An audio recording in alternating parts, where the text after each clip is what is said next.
On a macroscopic level, I mean, one obviously has to have a life plan, know where one is going, know what the purpose of one's life is, and what wants to achieve materially as well as spiritually in whatever the allotted times of our lifespans are.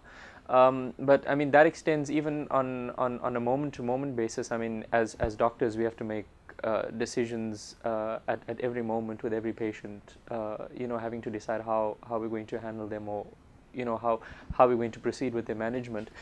And also, I mean, on a deeper level, the awliya speak about having to decide at every moment to focus one's thoughts and one's tawajjuh on Allah, and I think ultimately that becomes the goal to which we all hope to aim ourselves towards, inshallah. I personally find myself largely on a lot of fronts at a crossroad kind of juncture.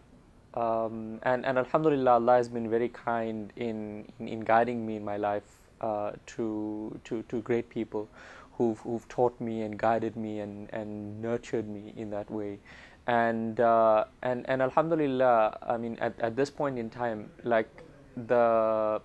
the opening up of the Madina Institute for me was a miraculous kind of event in a way, because like a lot of things in my life kind of came together.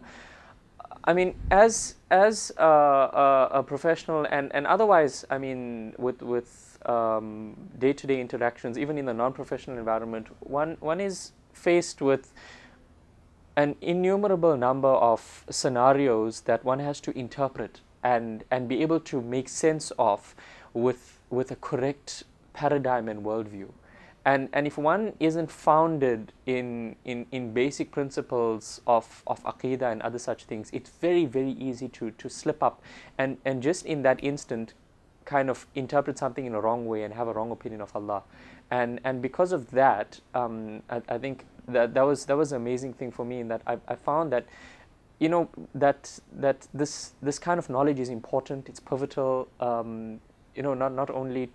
in terms of knowing how to interpret one's environment and one's events, but also how to move forward and how to kind of plan one's life in accordance with the pleasure of Allah to maximize the benefit of the time that we've been allotted here. And that was the benefit for me, and the miraculous nature of the starting of the Madina Institute. As doctors, we see a lot of pain, a lot of suffering, a lot of anguish, a lot of death, and I think in our day-to-day, we see a lot more of that than the average person. And if one doesn't have like most importantly the kinds of issues that are discussed in the Aqidah class, and Sheikh Ninawi, alhamdulillah, has really gone to the ends of his strength to make sure that that's transmitted